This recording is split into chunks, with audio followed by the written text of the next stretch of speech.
Keeping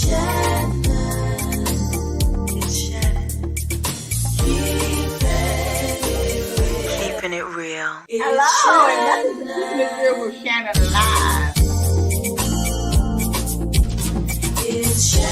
Because you don't know how it's going to turn out.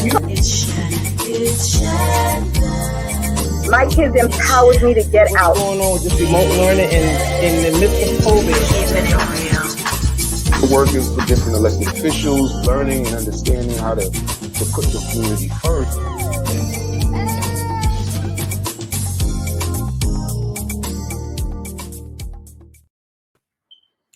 Hello, and welcome to Keeping It Real with Shannon. Hello, Vanessa. Hello, Lottie. We are back again. What's going on with you? I'm just hanging in there trying to get rid of this snow. I need to find some sun ASAP. I know what you mean. Well, tonight we have a painful topic. Just if you even think about talking about it, it's such a dreadful dementia. Our topic tonight is discovering the joy of dementia. 50 million people in the world suffers from dementia. About 10 million every year is diagnosed with this horrible disease.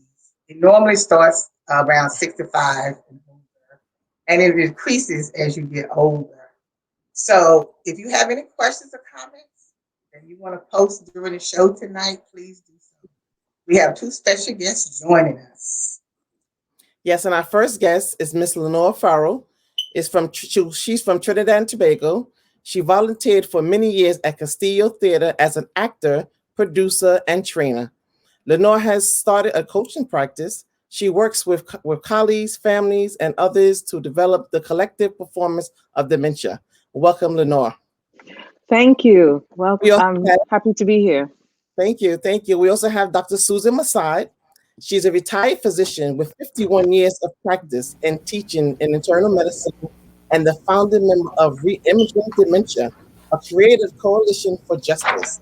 Susan co-authored with Mary Freely several authors on our approach to dementia. She has also written a play, Remember, that deals with aging and memory loss. Welcome, ladies, to the show. Thank you so much for joining us.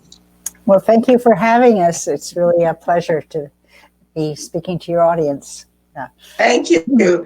Now we just want to get to the meat of it, because it's not like we have a lot of time. So we just want to get to the meat. We want to start with we know people start getting worried. We walk into the room, we can't remember where we put our keys, or we don't remember what we're supposed to be shopping for or whatever. But once someone is diagnosed, know that they really have dementia.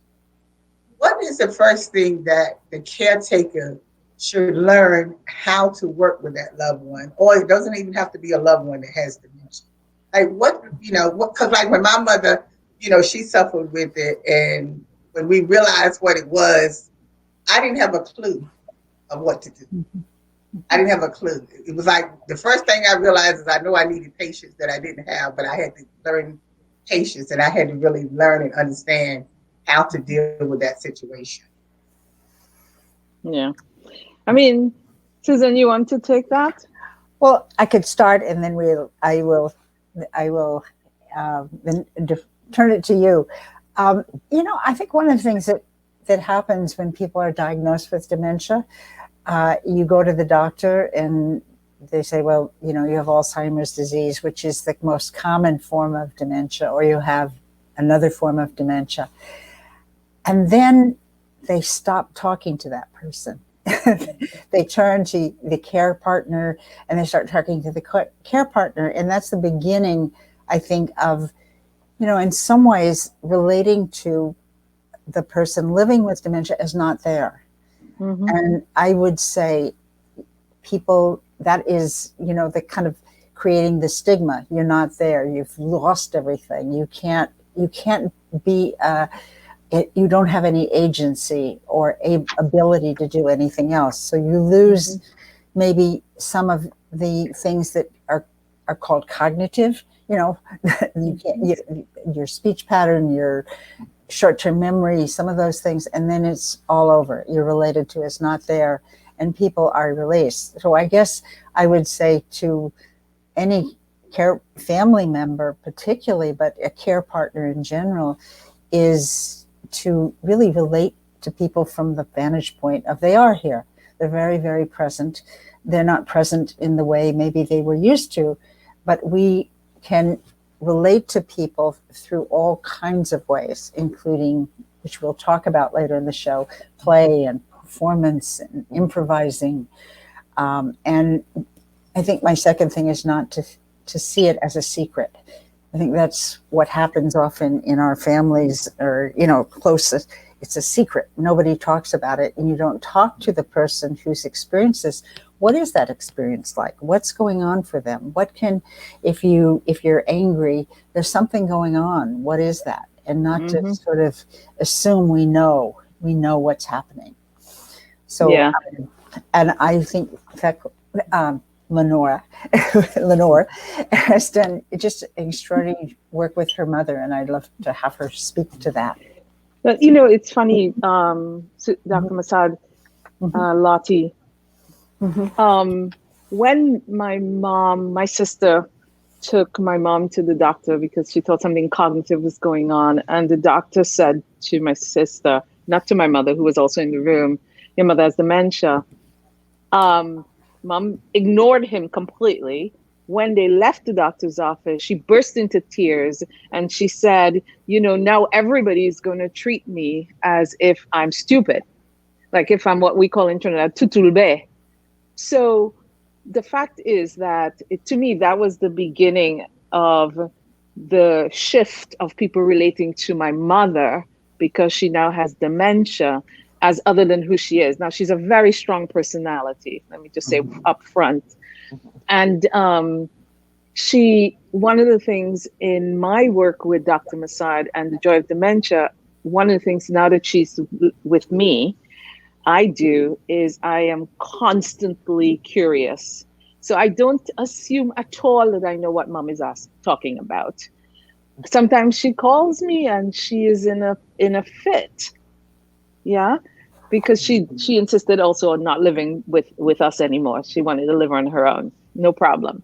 She calls me, she's in a fit. Something's going on. The clock has stopped, for instance. And so I say, what happened? She goes, the clock, I don't know, everything's going. And I say to her, well, is it that the battery in the clock has stopped? Has it stopped? Do you have another way of telling the time? So she says, yes, I have another way of telling. But in the conversation, in getting curious, and so one of the things that happens is that she engages with me and she calms all the way down. This morning, another example, my mom called me. She's really upset because she can't find her spoon. I'm sure if you have relatives with dementia, they lose things all the time. So I said to her, you know what? You need to eat your breakfast. So why don't you use a plastic spoon? And when I'm finished with my meeting, I'll call you back. And so I'm finished with my meeting and calling back. She goes, I have a joke for you. I said, what's the joke? So we play all the time. So the joke was she found the spoon in her pocket. I'm like, okay, Mom. And so we both had this uproarious laugh about the fact that she found the spoon in her pocket. She could laugh at it. So what I'm saying about it is that you can't assume. First of all, it's not a secret between us anymore. At one time, she was very secretive. She's not anymore. I engage directly with her and ask her, well, what's going on? Is it this? Is it that? We get all in the middle of the conversation of whatever is happening with her. And then we find a way to laugh, oftentimes. So what I think it's... I'm sorry, I don't mean to cut you off. But what is some of the things that when you say, like, in the training, in the workshop that y'all do with the work that you do on dementia, about how you improvise with them? Maybe, I was reading like one time where the lady said, okay, my husband was sitting at the table tearing up tissue at the table. So rather than saying, well, don't be doing that, or tell them, whatever, you do the same thing that they are doing. So that way it's like you are having a moment with them, right, that lets them know that you can work with them in whatever they're doing. So should we more or less, the person dealing with the loved one or friend or whoever it is that has it. Like if they are telling you something, or even if they telling you, oh, they're hearing strange noises or whatever like that, do you just talk to them in a way like, okay, maybe you did hear something, even though we know they didn't hear anything, but how should we respond to them? Because that teaches us, like, how will we work with that person Well, I think when they say things like that? Well, I think what Thecla was suggesting is we be curious. We be curious. We find out more about where's the noise? What's the noise like? How often is the noise? Where's it coming from? Let me hear it too. Go with them to hear it. I think that there's a way that when we are upset as the care partner, a family care partner, that our family isn't the same as they used to be, a family member isn't the same as he used to be, that we want to correct them. We want to get them to another place. And I think partly what Thecla does is she joins her mother. She becomes part of the we call it the ensemble, the people working who are together, playing together. Yeah. Yeah. So I use sorry, go ahead, Dr. Vanessa. I know it's difficult sometimes when we're trying to deal with our loved ones at that stage, but how do we prepare? When we come back from break, I like to know, how do we prepare our families, our siblings, our close ones for this stage of life? How do we begin the process? You can speak on it. So, I'll be interested. I'm sorry? You can speak on that. So I'll be interested. I can tell you how I prepare. I'm 82 at this point. I prepare for this stage of life. When I retired, I think I had to expand my world a little bit to think about things that I liked, that I really, people that I worked with or liked, to continue to build those networks of people, to engage in non-work activity, which I was very engaged in for 50 plus years. And I think that's true of everybody, not just people that think they're going to get dementia. Yeah.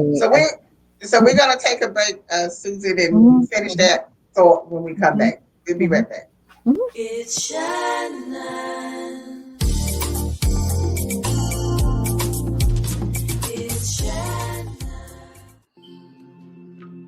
When I was growing up, my mom was extremely tidy.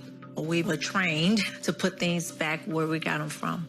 One day, when I walked into my mom's house, I felt like I walked to someone else's house. There was stuff everywhere. And just growing up the way I grew up, and to see this transition was very alarming.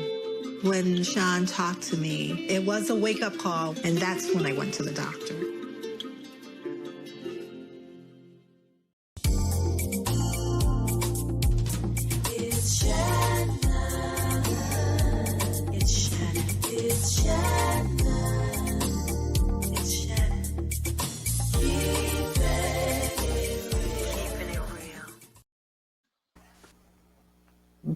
We're back with Dr.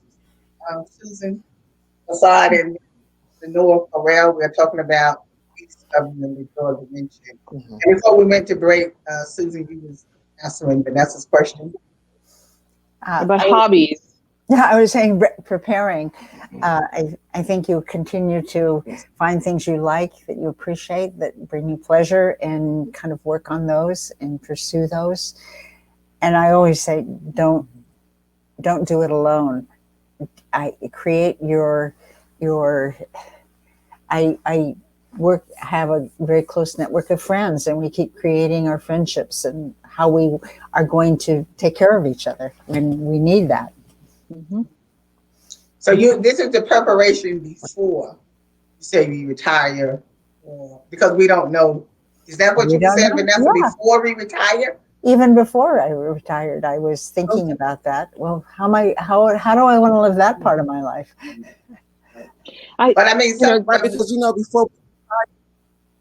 Because before we retire, we know it's coming, because we know that's part of life. And so how do we prepare transition especially if you're living alone and you don't have any kids and don't have close friends? How do you prepare yourself? Do you engage yourself in groups and organizations? Do you start playing games? How do we prepare to not lose the independence that we have had for so long?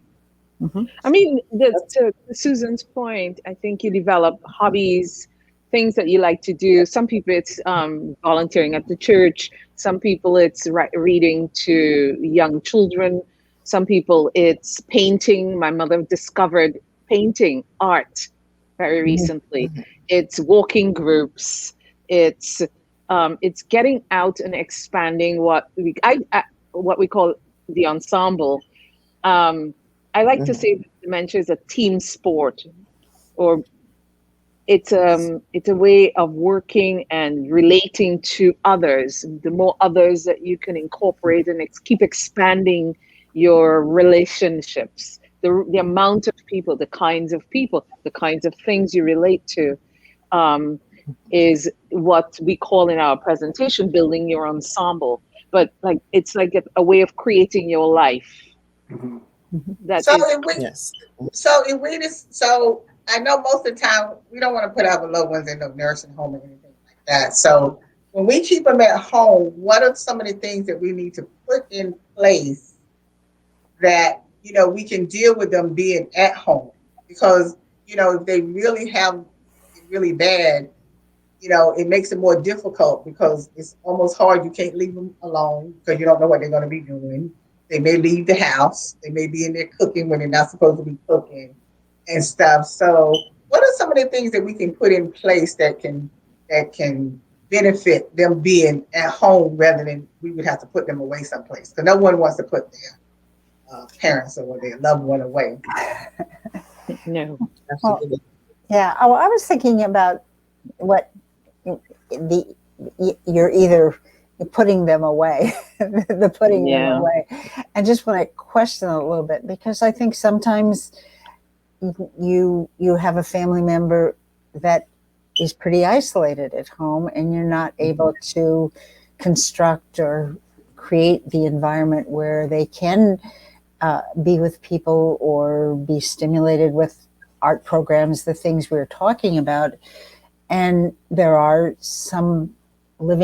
there are the care places. There's from everywhere from assisted living to nursing homes, full care facilities, where they have a lot of activities for people. You should visit them. You should be familiar with that and not sort of see that as putting them away. It might be enriching for your family member.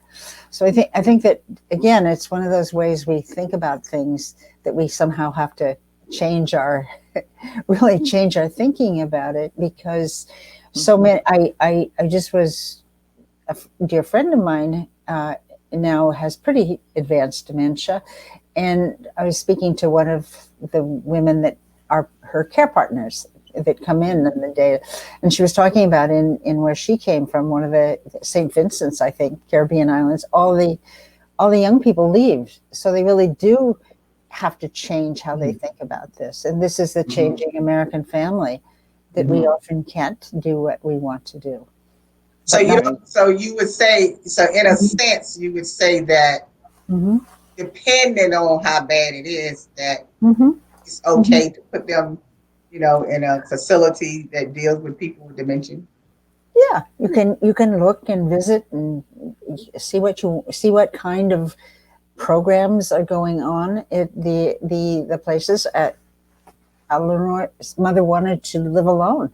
Yep, she sure did. She did not want to live with her children. So, what you mean after she was diagnosed? You mean after she was diagnosed? Yep, we had a conversation with her. They lose independence. It's family.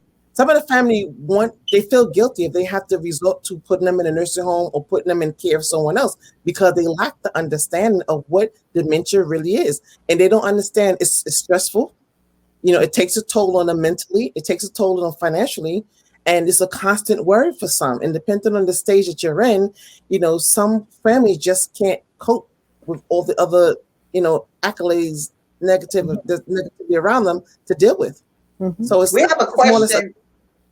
Yeah, we have a question at hand. What is the difference between Alzheimer and dementia? Dementia is a umbrella term for a whole. I think there's 71 different kind of diagnoses of it where people's experience cognitive changes and memory loss, and from everything from loss of language to loss of ability to do your checkbook or to do your job if you're a younger person. Alzheimer's is a diagnosis about, as I think I said, 71% I read last counted of dementia diagnoses are due to Alzheimer's disease, which is specifically, it shows specific findings on the CAT scans or the MRIs, and there's changes in the protein in the brain. Well, it's very scary now because it seems like now there are so many people that's diagnosed with Alzheimer's and dementia.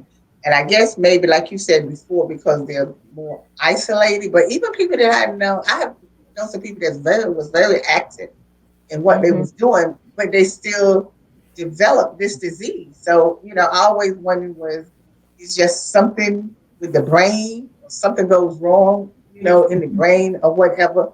Because it's not everybody that has it is not people who've been like isolated and not active. They've been very active, but they, you know what I'm saying? And now they've been diagnosed with it. And you're like, well, how did this happen? Yeah. Well, so I was curious to know how we have over the years that there's early onset of dementia where people are being diagnosed with dementia long before it's normally it's commonly known in other individuals. So how do we begin to talk the narrative in terms of, is this dementia at 30 or 40 or 50 years old? How do we really differentiate dementia at 65 versus? Okay, so I'm going to answer your question with a question. Like, what's the value in differentiating? It's the experience, right? The experience of this person who is having an experience of not being able to express themselves in the same way, and or relating differently. So I don't know that there's much value in differentiating dementia at 30 as opposed to 65 or 80. The issue I think that ends up being is that we can these folks with this cognitive loss can have relational lives. They don't have to be put away. They're not gone from us. They are there. They something's changed for sure. And we don't know all of what. It's still being investigated, all of what. Some people say it's the Mediterranean diet as opposed to the fat diet. Or, there are many, many theories. So, yes. But like the question is, how do we relate to our loved ones when they have met this cognitive challenge and they're with us in the world, sharing our lives? How do we support them having as full a life, as joyful a life, as fun and belly full of laughs life as possible, as opposed to be the secret that we try to put away in the room that's dark, We have a question. They want you to speak more about the play. You talked about a little earlier about how do we play with our loved one that has dementia. Can you speak on that a little more? They want to know a little bit more about what roles do you play. Well, I was thinking about in the language of the dementia community that is kind of works from the perspective that Lenora was talking about, the joyful life as many people talk about, is being in the moment. How do we be in the moment with people and relate to them where they are, or where we want to be. And play is very, very, valuable in that. We don't play generally as adults. We play as kids, and then we're told somewhere at 8, 9, 10, stop playing, grow up, be serious, be an adult. You've got to knuckle down at school. You can't, and they've cut out play in the schoolyard so much. And play is something that we all can do, and we can exercise our play muscles that we used to use as kids, where you're making things up, you're using imagination, you're creating with the other. You're even, often kids, you watch them play, and they are creating the rules for the game. They're not just following rule. And improvisation is a form of, I think, creative way of play, to be able to say, to hear and listen what the other is doing, and build with that and create with that. Yeah. One of the very simple improv methods or games is to accept every offer.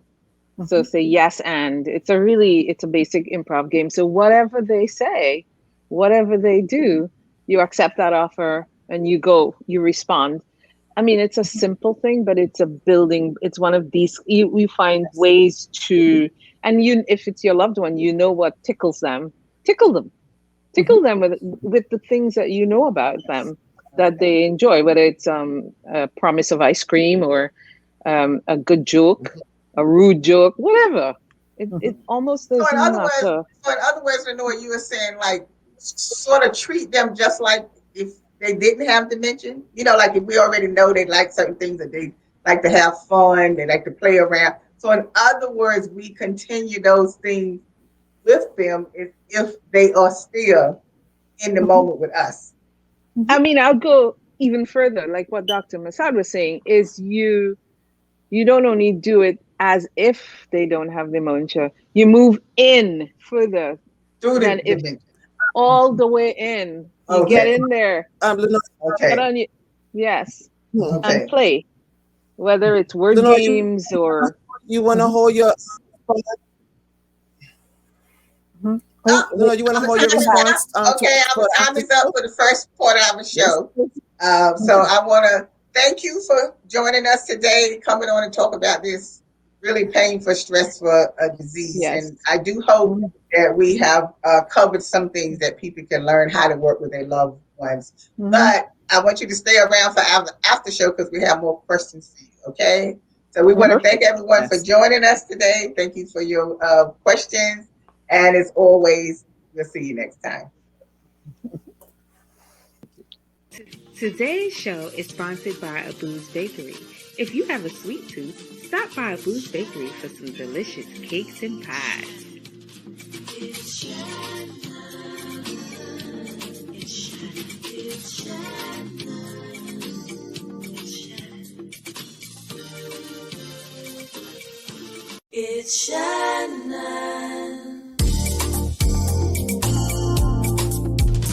It's Shannon. It's Shannon. It's Shannon. Keeping it real.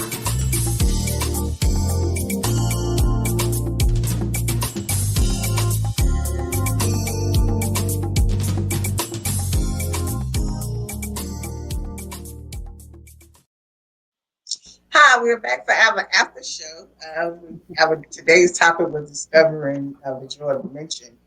And I want to come back to the question that was at hand when you was talking about getting into the moment of what they're doing. I remember my aunt was in the nursing home, right? And, I went to visit her all the time. And what happened was I was in the room with her one day. This is after I already had figured out that she must already be having dementia, right? And so we were sitting there looking at TV, and she was like, the news people were talking to me, and she's saying to me, "Oh, listen to them talking about me on the TV there." And I said, "Talking about you?" I said, "Nobody's talking about you on the TV, right?" She said, "Yes, they are. You heard them. They call my name and everything."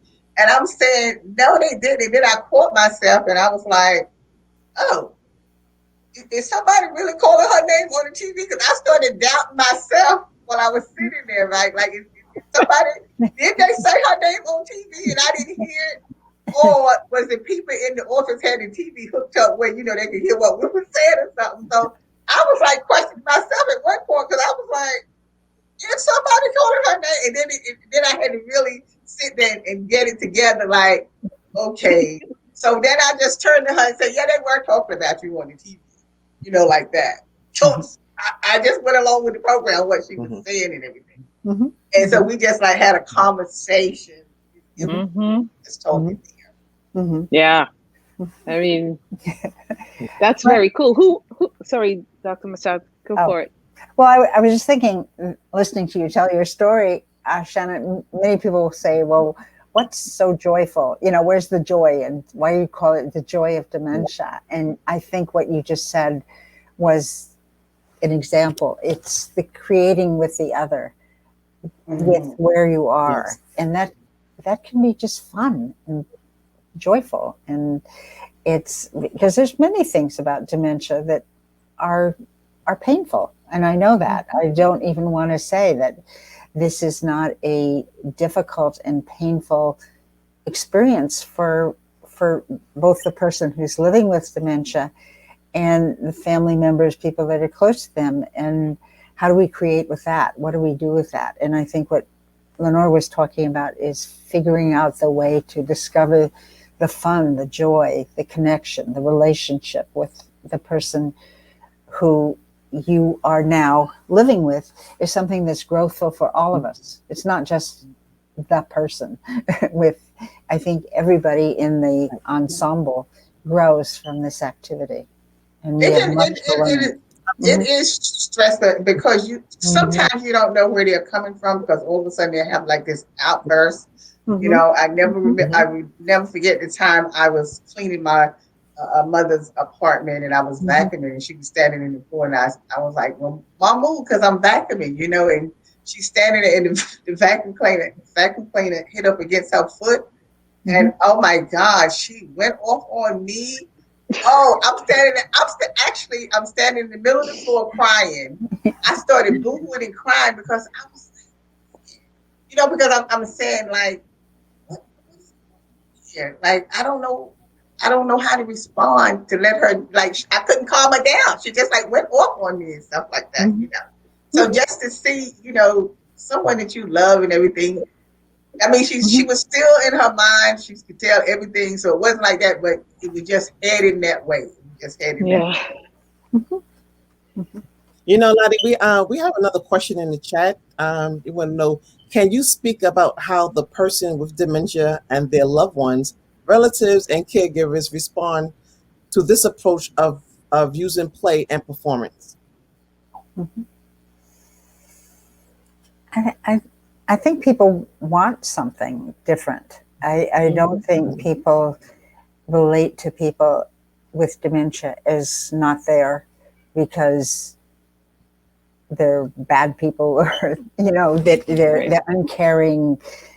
I think that it's all set up that way. If you use what I would call the medical model, you know, you see it just as the person living with dementia is damaged or bad. So I think that people find it very relieving to be able to say, well, there's a different way to do this. We could do it differently. And it makes Lenora mentioned a collective performance of dementia, that's what we're creating. And it involves everybody. We all are growing in this process. And you probably want to say, you know, your experience, Lenora. I mean, I actually have found, because of course, when Mom moved to New York, where I am, and I became her caretaker, it wasn't clear to me, like, how do we do this, right? And I found that doing this activity of being with her and playing with her, there's an appreciation that she has that I'm relating to her that then we go somewhere else. So we're both kind of enjoying each other's company. And I mean, sometimes I tell her no, which she doesn't like, and she'll turn around and call me, okay, mama, and I'm the daughter, but she'll play with me, she'll push me, and so I start laughing very, very hysterically because she's the mother. Yeah. So, but I literally, I find the play and the getting into and the engaging and the, like when she says something that's just out of the blue, I go, really? Where? How did you hear that? How did that happen? And she'll tell me, and I'll be like, oh, okay. Now I literally see her change when I ask her the question and she can answer it. And the interaction we have completely transforms, because I didn't first doubt her, that she saw, heard, felt. I also, this thing that Susan said to me one time that I am going to be practicing is you know, we tend to say, so what do you think? Instead of asking her, what do you think? I say, so how do you feel?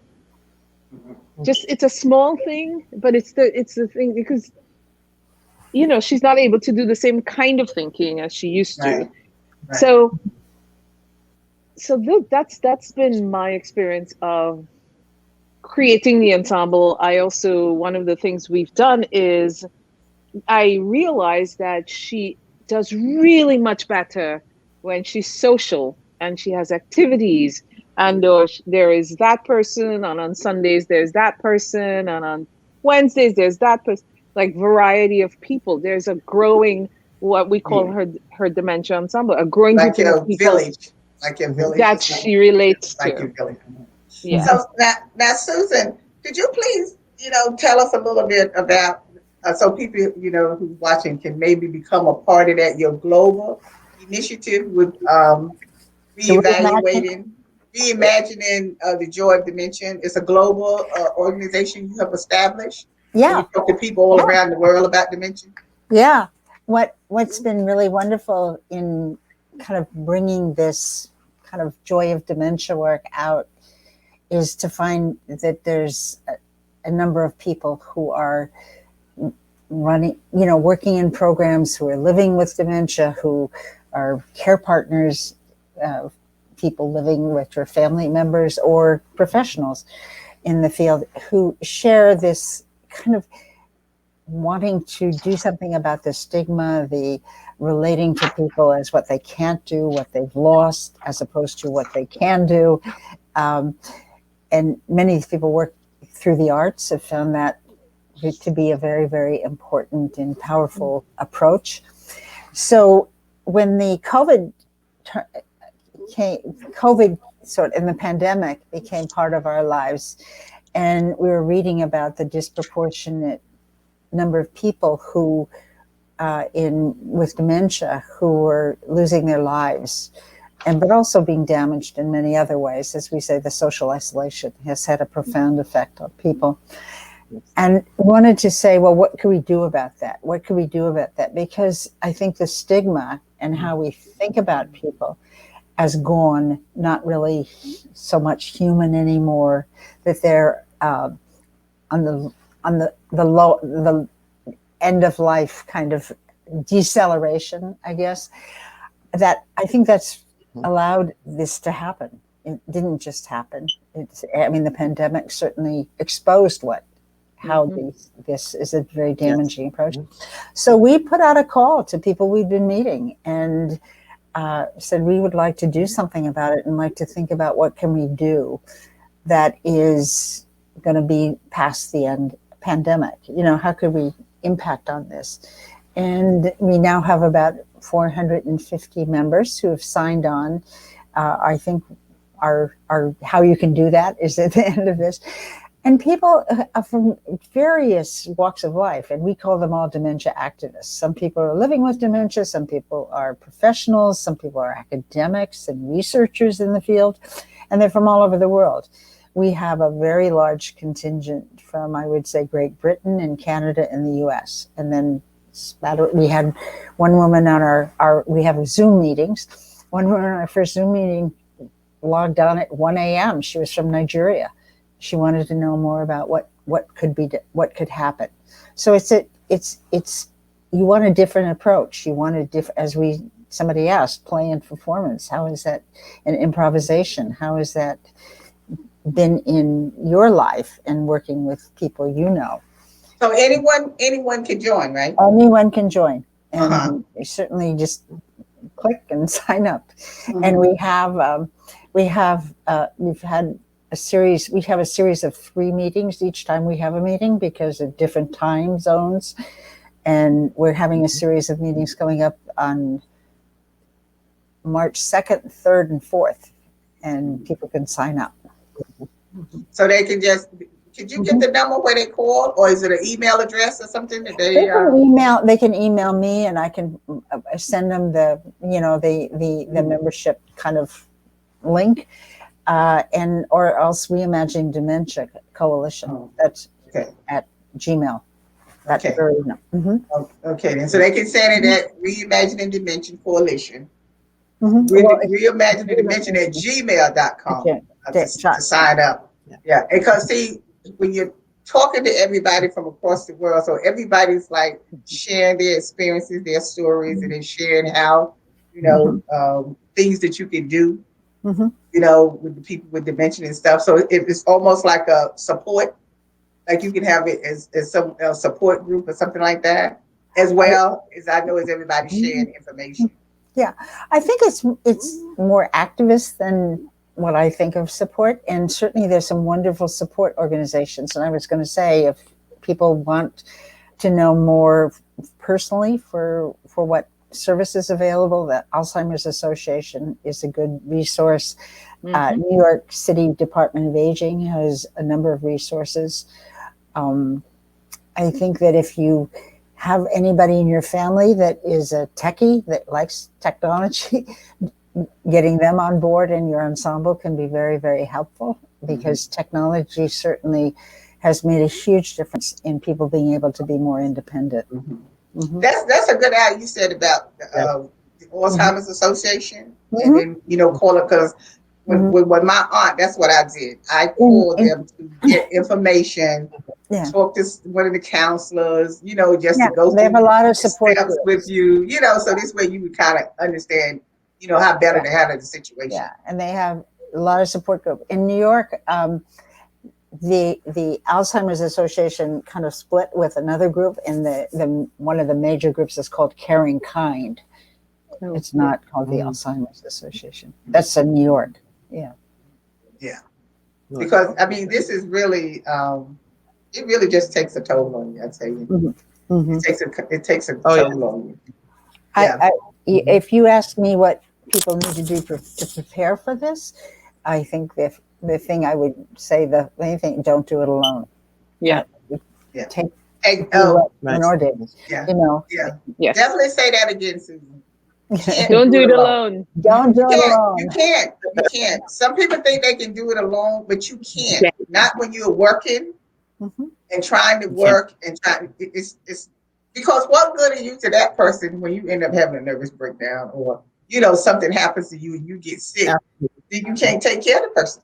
So then also, not only that, but it's literally a team sport. Working and interacting with somebody, with a person with dementia. Yeah, it definitely is the village. I just wanted to ask. Right, I just wanted to ask something before we close the show. Is that sometimes individuals, families, is there something called long-term care that they can get with the insurance, and this long-term care, that's a rider. They can bring you added resources where you can you can bring in resources. You can use the funds from the insurance to have people come into the home to help you with a loved one. So a lot of individuals is not aware of long-term care. And this is one way it could relieve them financially. It's a financial burden for some. They don't have the time. They have the other family obligations. So this is something that families should consider when they're doing I don't really want to say end of life planning, but just planning in general for the family overall. Yeah, because definitely, because Yeah, trust me. I know Susan said, we got places that, if we need to send our relatives there, but I've had that bad experience of being there and I see what go on and what happens. And it's like you ready, Yes. I'm telling you, it's like you ready to take a broom and commence beating everybody on the floor or whatever it is there, because if you are not coming there on a regular basis, they know you mean business. That's why when the pandemic hit and the nurses' home was closed down, when relatives couldn't come in and see their loved ones, I was like, I can't even imagine. It's devastating. It was devastating. Yeah, yes, because you can't see what's going on with your loved one. Because I just know what it was when everything was normal, and you would have to go check on them, and I don't even want to get into that because it's just families were, for historically, since nursing homes opened and became a big deal, provide the bulk of the care in those institutions. Yeah. But I suggest what Vanessa said about getting that long-term care if you can get it, so the person can come to the home, and then this way you don't have to worry about them, being put in a nursing home. Because I can understand when you put them in there, it's because you really can't take care of them, and you might not have that extra village to help you take care of them. So that's a good idea, Vanessa, about getting that code and stuff. Well, look, ladies, I want to thank you for staying by the after show, and thank you for all the information that you have shared with us today. It's been very, very helpful, and I hope I'm not headed that way, because sometimes I can't remember where I put this. I can't remember where I put that. That's the result of a full life. Yes, there's nothing, not you. No, seriously, I be getting scared sometimes because I be like, oh. Don't be scared. What did I come in here for? Or whatever, and I'll forget, leave where's my stuff? And I'll be like, oh my God, nothing is happening here, But I mean, what can I do if it did? Just hope somebody will take care of me. Yeah. Well, I was going to say, one of the things that people can do to prepare for growing older / dementia is to learn how to ask for help. And I think that's the main thing. Biggie. That's the main thing. Yeah, I was a caring professional. People asked me for help. Yes. I learned to ask other people for help. More recently. I don't have no problem asking for help, because to me, all you have to do is say yes or no. I'm not upset if you say no, and I'm happy if you say yeah. But it's okay. You're halfway there. Yeah. Exactly, because it's like I always tell them about the Bible verse. They say you have not because you ask not. That's why you don't have. So you have to ask for help, and whatever assistance you need, and everything. You can't be afraid. And have a thickness about you that if someone says no, you don't take it personally and you don't get upset about it. I mean, I ask Vanessa for stuff all the time, and she says no. I can't do it. I'll say, Vanessa, buy me this. Could you give me this? And like, I need a car. I'm not getting that for you. That's great. So listen, thank you, ladies, again. Thank you for having us on. I hope it's helpful everybody for watching today. We hope that you got you got a better understanding of how to deal with your loved ones. Dementia. Remember, you can follow us on Facebook. Make sure you subscribe to the YouTube page, Keeping It Real with Shannon. And as always, we'll see you next time. Okay. Toodles. Thank Toodles. you.